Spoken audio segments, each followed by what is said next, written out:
The following program is brought to you by our Patreon supporters. For as low as $1 a month, you can get episodes of Journey of Wrestling a week early and more. You too would become cool, just like our Trash Elite, a guy from Ohio, and Rob, Distrucity KTL, DG, Drake Starstorm,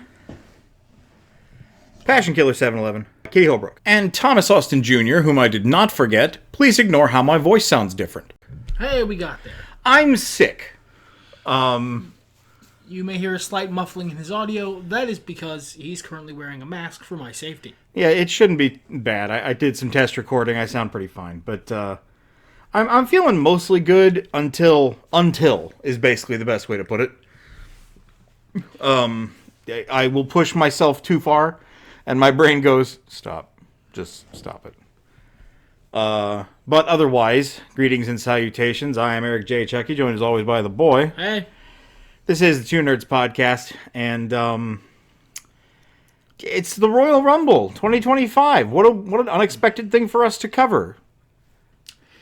Yeah, we don't cover WWE stuff very often because we don't really watch it for reasons that we've gone into great length and detail on this particular podcast. And other shows that we do anyway. But it's Logan Paul. Well, that's one of them, yeah. We needed a podcast. I'm going to be completely transparent with you people. The Royal Rumble happened to be on, and we were like, yeah, let's see. Let's see what it is. This is a teaser for a future podcast, but we intend to talk about Arcane, even though it's not timely at all.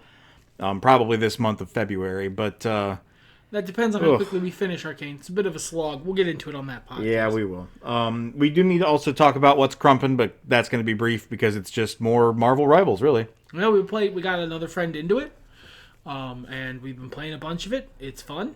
Other than that, nothing of note, really. I suppose I can share this story with you guys. I don't know how long we're going to talk about the 4-match Royal Rumble card. I over Christmas times, my girlfriend had some contest points she cashed in for gift cards for the Xbox. So they've been sitting there collecting dust because I've gotten in the habit, as I clean up my life, of trying to spend less money on games, trying to only buy games I really like, and if I can, waiting until they're on sale. Well, come to find out, these gift cards are temporary. So I am in the middle of trying to figure out how to spend, I think $75 was the original total worth of gift cards. When I don't really have anything I want to buy. You did also finish Cyberpunk. I did. Wow, I forgot all about that. That was depressing. We could, if we wanted, finally do a Cyberpunk 2077 podcast in the least topical podcast ever award. Yeah, I suppose we could at that. Let us know in the comments if that's something you want to see us do. But for now, I think we should roll into the Royal Rumble. Our homie's going to be like 4 minutes until they actually get to the thing. Hey, you know what, guy? That's engagement. Yeah, keep commenting. I just like making fun of you because... I mean... What world are you living in? I don't know. Now, okay, when there's like a VOD that someone uploads to YouTube and someone comments that the video starts at whatever, that's fine. I don't want to sit around for half an hour listening to play-in music that I can just fast forward through. If I wanted to listen to music, I would listen to music, you know? Yeah, if we got a homie who's doing that, you live your life, King. I'm not even mad. Go for it. We're going to mock you because it's funny. But also... It's also nice because it's one of those signs that your show is popular enough that people do dumb stuff like that. Yeah, I'm happy for you. Yeah, you know what? Thank you. Yeah. There's a service you're providing. Because I fully intend to yap at the beginning of every episode forever, so you're helping. Yeah, it's our podcast. This is what you're here to listen to us. If you wanted... It's Tuesday. If you wanted news, we are not the people. No. We're just two friends talking about stuff that gets us excited. We've been doing it for 11 years now. Yeah. We really should have the format figured out by now. So, the Royal Rumble 2025. We're doing a podcast on this, which is a challenge because, one, there's 4 wrestling matches, and 2, they are all fine. They are just fine, thank you. I really like the Women's Rumble. That was my favorite on the card. I think this was overall a good card. We had to watch with commercials, which meant we missed out on WWE's excellent video packages. Yeah, the Peacock stream, we don't have ad-free Peacock because I'm not spending that much money on a service I use maybe once every 3 months. And I don't care that much about ads, me. Sometimes I watch them for fun. but that means they instead of putting in commercial breaks, spots for commercial breaks, they just did commercials over the video packages. Like when WWE did a video package, they did commercials. That's awful. I'd almost rather you cut out in the middle of the match. WWE video packages are literally the best part of their creative endeavor. It's not the wrestling. You know, speaking of a creative endeavor, let's talk about the presentation for the Rumble. First of all, that arena's too damn big. I Who said are this you? I said this in our Discord. I'm never more aware that the wrestling I watch is indie wrestling, effectively, more than when I see an ocean of people watching a tiny little ring. Yeah, I can't imagine wanting to be there that far back. Like, okay, you know, a couple rows back, whatever. You know, I can't imagine being like a mile from the ring and going, this is great. I don't get what the vibe is. Like, look, for sports, normally for like the sports that go on in those arenas, normally football, of one type or another, the arenas are big because the field is big. I can't really imagine going to a sporting event like that either. Again, the kind of sports I like, the kind of live sports I want to watch are hockey. Hockey seating is small. That's where AEW holds their shows. But like, football stadiums seem ridiculous to put wrestling in, because at that point, if you're in the $300 seats up in the nosebleeds, you're watching television. You're watching a big TV that's uncomfortable, surrounded by people you don't know, in a place that's hard to get to. And also, you can't just have a snack whenever. You gotta go, like, to do a trek through the mountains to get to the snack area. And then pay $10 for a hot dog. I don't get it. I've been to live wrestling events. Yeah. I've been to Monday Night Raw. But I haven't. I wasn't invited. in a basketball stadium. And even then, where I was seated, because they were, upper deck seats, because I don't know if you know this, we're not rich here at the Two Nerds Podcast. But we could be if you donate to our Patreon. There you go. At any tier. Hell, the more guys we get at the $50 tier, the faster I can just do whatever the hell we need to do. But even then, the ring was a little small from where I was sitting, and at the upper deck of a football stadium, you can't see what's going on. You can't. It can't be possible to enjoy the intricacies of the wrestling in the way that I do when I watch it on television. But then again, like that, as I understand it, you're there for the vibe. You're there to have been a part of the thing and to cheer with the people. Yeah, I also wouldn't go to Coachella. Yeah, I'm not. I went to Ozfest one year, but I didn't care about most of the acts. I've been to a couple concerts in my life, and they were really fun. The vibe was fun. The people around me were having a good time. We were all there for a common purpose to see a thing that we liked. Yeah, but we were pretty close at those concerts. They were little venues. Yeah. I don't understand stadium concerts. I wouldn't want to see Elton John from 500 feet away. I would much rather be in a dive bar watching the band from literally I am up against the stage where they are on. I am 7 feet from the guitarist, but I also happen to be the wall of the mosh pit. I would rather be that guy than being 9 miles away from anything that's happening, essentially just hanging out with a bunch of people. Yeah. I don't get it. This is a long rant, but there's only 4 matches. I got to do what I can. I also I have some mixed feelings on the visual presentation, the little bars and stuff with all the stats. They're nice. They're not too obtrusive, but sometimes I wish they weren't there for so long. I'm also kind of split. I like them during the Rumble match because the Rumble match over the years has become so focused on stats and statistics and yes, those are the same word twice. Shut up. They're focused on like records and this is his 7th Rumble. He's been in for 45 minutes. The most records for eliminations is this. He's that close to it. That has happened more and more and more as the years have gone by with the Rumble.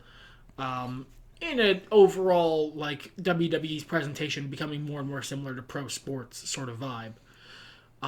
But during it, I don't know about them. They feel alien.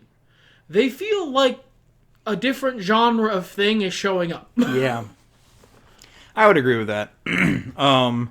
So all that said, thank you for hanging out for the first 10 minutes of this podcast about the Royal Rumble. Let's talk about the Royal Rumble. The women's one opened us up. We don't follow weekly WWE stuff. I keep up with the news, but like that's light on actual details. There are so many people in this match that I don't know who the fuck they are. I think there was only one person in each match that I had never heard of before. Yeah. I had no idea who Jada Parker was in the women's match. Everybody else I'd at least heard of. There were, I think, not joking, like 7 or 8 people in this match I have never heard of, never seen wrestle, and have no idea who the fuck they are. Several of them were very impressive, and I liked watching them. They did a great job, and I have positive feelings towards them now as performers. But I absolutely, I've had the theory for a while, since it's been so many years since I watched WWE regularly, that if I came back, it would be as if I had gone to an alternate universe and I didn't know what the fuck was going on anymore. And this really did prove me right.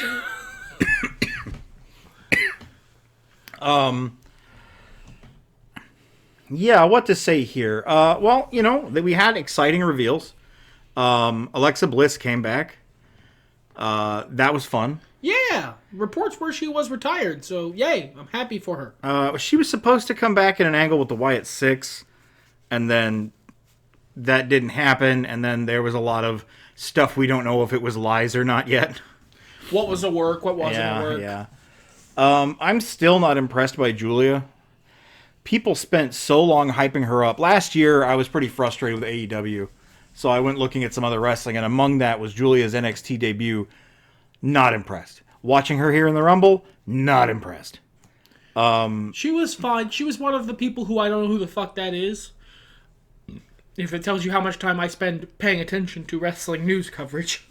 But I think pretty much everybody else, B-Fab wasn't great, but I think everybody else was pretty good. This was my first time seeing,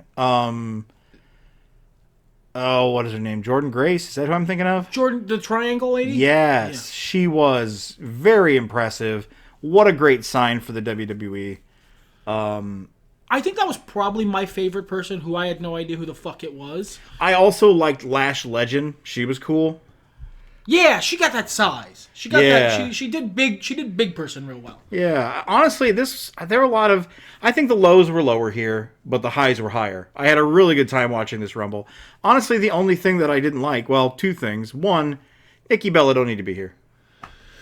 You're in the Bella Cope era, brother. All the people who were small children when the Bellas were big are grown-ups now, and they're buying WWE tickets, so the Bellas are good now. That's Cope. No, they weren't. No, they weren't. They never were. They were bad. They were bad wrestlers. I'm sorry. One of them was slightly better. Yeah. But that doesn't mean she was good. Yeah. I've seen worse. Oh yeah, I would be worse. I am speaking from the perspective of a fan, not a performer. But even as a fan, I have definitely seen worse. I have seen Alicia Fox. During her worst era, she got better. She got better near the end, but there were times when I genuinely lived in fear for anyone who was in a match with her back in the day. Nia Jax also, this is a thing they're trying to make happen again like Fetch. I don't care for her as a person, so... I have never given a shit about Nia Jax. Not once in the entire time that I have known who she is. When she first showed up, I was like, okay, she seems cool. She's done since spent my goodwill. And of course, the winner of the match... The person who, when they showed up, I went, oh, She's winning. Same. I was doing it as a joke, but here we are, Charlotte Flair. What a great way to tell me, oh, you're back. Good to see you. Leave. Like me returning to a Buffalo Wild Wings. Get out of here, Dennis. It's just, no. All right, fine. I'm not welcome here. It's fine. I'm good. I'll leave. I don't like Charlotte Flair. Very briefly did I like Charlotte Flair when she first came up to the main roster. You can go back and find podcasts of me, possibly, I don't know, it's still live on the channel, being a fan of Charlotte Flair. Because when she, back in the day, this was fucking 10 years ago when I was watching WWE super regularly, she was really good when she wanted to be. But she has since been so fucking Magikarped. Like, she has been turned into a forced meme so hard that I have fully Roman Reigns backlash for her. She's not over with me. She's never fucking gonna be. I don't want to see her on my television. No, I'm not a fan. There were so many other women in here that I thought did some really cool stuff. I was really excited to see Raquel Rodriguez get to the second to last person. It was cool to see Bayley doing cool stuff. Like, there were a lot of people that I would have loved to see go all the way. That was not one of them. I think there are maybe like two. No, I actually would have preferred literally anyone else win this match. I don't know about Nia Jax or Nikki Bella. Those are basically the three that I was going to be upset. At the very least, Nia Jax or Nikki Bella aren't fucking 1 million time champion. Shows up immediately, is clearly the winner, anointed by from on high champions. At least it would be very slightly more surprising. So next up, we had a 2 out of 3 falls match for the WWE Tag Team Championship. Motor City Machine Guns and DIY. I wanted this match to be better, and I think the wrestling in it was sound, but I was so spent from the Women's Rumble. This match definitely was not done any favors by being preceded by a more exciting, more fun match. I also don't think it should have been 2 out of 3 falls. I get why they went with that gimmick for storytelling reasons, but it just made Motor City Machine Guns seem like chumps losing so fast the first fall. And yeah, 2 out of 3 falls match isn't a 14-minute match gimmick. You got to give them more time than that if you're going to do that. Yeah, I would have just gone with a regular match. I don't know. It wasn't bad. The interference ending was a little weird. I don't watch WWE TV weekly. This might be incredibly well established, might be very good storytelling. I don't know. All I do know is that of the very few matches I have caught of WWE TV since several years ago, the amount of times I've seen a championship match have a clean finish has to be on like single digits. Well, to be fair, the last 5 years have had a lot of Samoan dynasty in them. So yes, maybe that should tell you something about shifting in your storytelling you should be doing. Of course, I'm a fool. This is selling millions. It's better. It's doing more profit than ever. Of course, I'm just wrong. This is what the people want. I don't get it. Oftentimes, the decisions of the masses confuse and horrify me. But this is a podcast about the Royal Rumble. I mean, I'm the same way as it regards professional wrestling at the very least. I've never... People sent me clips, and I sought them out, and I heard the people I watch on the news crow about how good the Bloodline stuff was, and I didn't care. I don't really like mob or gang or, crime family fiction in general. So, like, I'm predisposed not to be into this. But that's probably the biggest hurdle. These are fine wrestlers. They're doing a pretty good job on their promos, on their big dramatic promos. But, like, I don't care. I don't care who's in charge of your little family unit. It doesn't matter to me. I don't really care what's going on. Where's the Ulafalo? Where's whatever? Who sits where at a table? I don't care.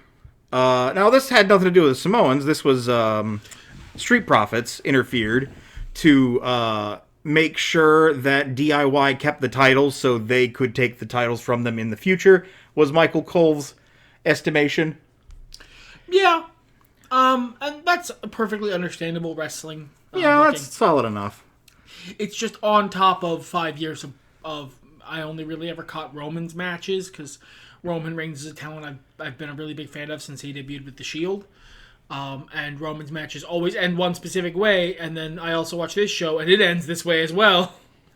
Or at least this match does, and it's just, I'm tired, boss. Yeah. And that's from an outside observer. I can't imagine how tired you guys are. Yeah. But, like, again, the wrestling here was good. I wish they had about 5 minutes more to cook, and then it wasn't 2 out of 3 falls. Honestly, if it hadn't been 2 out of 3 falls, what the time they got is fine. I wish I had seen Motor City Machine Guns versus DIY about 5 years ago. Oh, gosh, that would have been crazy good. They feel like they've lost a step. Well, yeah, they're both... It also might just be the wrestling, the much more safe, much more low impact, much more boring WWE style of wrestling. But it felt like the Motor City Machine Guns I have seen in the past weren't all there. Speaking of safe, boring, and low impact, Cody Rhodes defended his WWE Championship against Kevin Owens in a ladder match. Fully incorrect. That match had several absolutely insane, terrifying spots in them. Yes, that was the joke. Yes. Yeah, no, I was not comfortable with a lot of this stuff. A lot of these ladder spots. This match started out boring as hell. It was the exact thing I complain about in WWE. Wasn't as bad as when Roman's in the match, but it was still Cody would hit a move, or Kevin would hit a move, and then a couple minutes would pass, and then they go hit another move.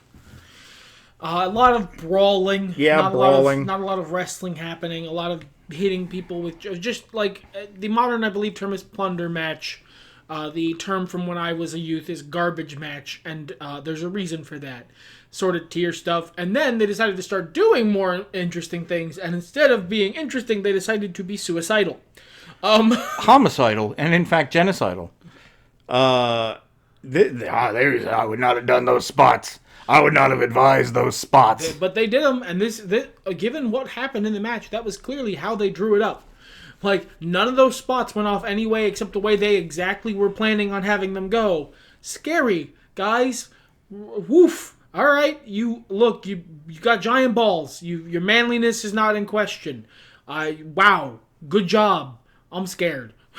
Yeah, that was wild. That was a wild contest. I have a hard time recommending it unless you're a sicko. Nah, I wouldn't go so far as sicko. If you're a sicko, watch any Hangman Page Texas death match.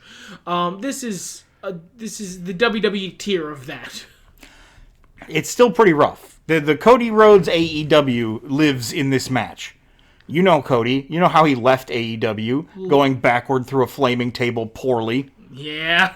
It has that energy, my guy. Cody, of course, defends his title successfully. Was he going to lose to Kevin Owens? No. It wasn't bad. I think the storytelling was there. I don't really have much else to say about it. Do you? Nah. I don't like Cody Rhodes. I like Cody Rhodes just fine. I think his crawling on his hands and knees through the little door back to Mr. Burns, and then losing that Rumble or losing that WrestleMania match and getting a chicken thrown at him is one of the most karmically funny things I've ever fucking seen. But I'm happy for him. I'm happy he gets to be the most over babyface in the world. It's what he wanted this whole time. He gets to be it. He manifested that shit into the universe, and good for him. I'm not. Fuck him. Anyway, our main event is, as typical, the men's Royal Rumble match. Again, I think there was only one person in this match that I had never heard of before. And in my defense, it is an internet person called iShowSpeed. Yeah, it was a streamer. He had never heard of Speed before. I have. Speed is a fucking really annoying streamer. Wow, holy shit, that is a lot of screaming. It's not my vibe. That's not for me. That's for someone much more 13 years old than me. And he took his bumps like a fucking champ. He did the Drew Carey run. Absolute king shit. Like, look, your content might not be for me, but you took those bumps like a fucking champ. I'm proud of you. The thing I was excited about, perhaps predictably, the man who lasted the longest in the Rumble was Penta. Yeah, you got to see Penta wrestle. I did, and he did some good stuff. They had interactions with Rey Mysterio. He had some lucha stuff he did. He did a Mexican destroyer to some huge fellow. I don't remember which one. Illuminated himself on accident, but shush, we're not gonna. That's not canon. We're not. It was only 1 foot. The referees said. Yep, everyone said it was only 1 foot. It visibly was not, but everyone said it was. Your eyes lie to you. That's the truth. Real eyes realize real lies. Okay. All right. That's the mind freak there. Yeah. All right, listen, I don't want no smoke with biblically accurate Chris Angel. It's fine. This was fun. Again, I said this before, but the highs weren't as high, but the lows weren't as low. I felt like the floor on this one was really solid.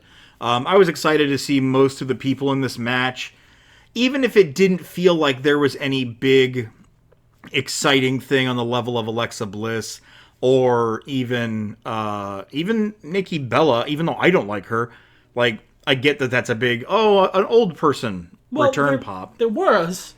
It's John Cena. No, we knew he was going to be there. Well, it wasn't a surprise, but he is clearly that tier of old guy return. Yeah. I liked his showing in this one. I think they did a lot of really good character stuff with him. He's old now. I can tell. I like that it's not just that he's lost a step. He wrestles like he's lost a step. He wrestles like an actor now. Yeah. And I think that's actually kind of cool. It's almost storytelling, you know? Roman was here as well. He did some Romaning. You like Roman. What were your thoughts on that? I mean, he did pretty much the Roman Reigns bits. A lot of punches. A lot of doing a big hangdog look while you look very tired. He's quite good at that. And a lot of physically impressive, like, power style wrestling. I feel like he did a fine Roman Reigns job. Good job, big dog. Is there anybody in this Rumble that stood out for you? Not really. There were no amazing performances. There were some people who I enjoyed seeing. Like, Joe Hendry was fun. That was fun to see. I think Drew McIntyre did a lot of really good story stuff in his reaction to being eliminated. I loved the big moment of the most stacked possible Royal Rumble ring. Where it was the final six? Where it was like Cena and Roman Reigns and Seth Rollins and... Punk, Logan Paul, Jey Uso. I think Drew was still there at that point. Just like staring each other down, and that's a good moment. I don't think WWE still books towards big moments. They do acknowledge storytelling a lot more than many years ago when I was watching. Again, that's a positive development in my eyes. Yeah, the commentary was so much better. There was a period where something was going on, a spot in the ring, and they just shut the hell up and let it happen. And I mean, you can go back. This man to my right would talk long and loud about how that's the way it should be, and it wasn't back then. They would just yammer and not shut up. Shut up, stop talking. And they do that now. Michael Cole is so much better now that he doesn't have a bitter old sex pest yelling in his ear all the time.